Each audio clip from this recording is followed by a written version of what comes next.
Hello everyone! In today's video, I'm going to show you how to open Vanguard brokerage account. First, go to the Vanguard website.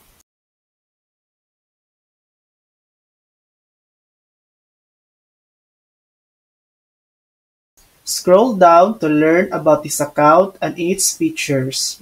You'll see the easy steps to open an account.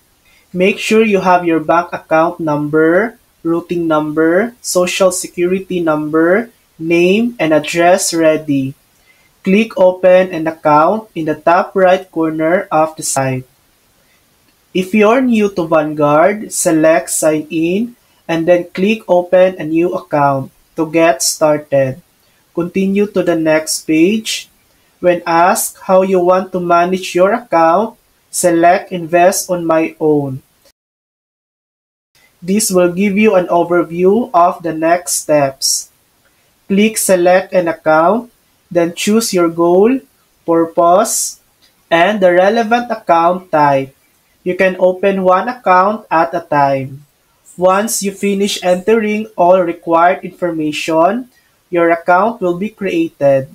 And that's it. That's how to open Vanguard brokerage account. Thanks for watching. If this video helped you, please like and subscribe for more helpful tutorials.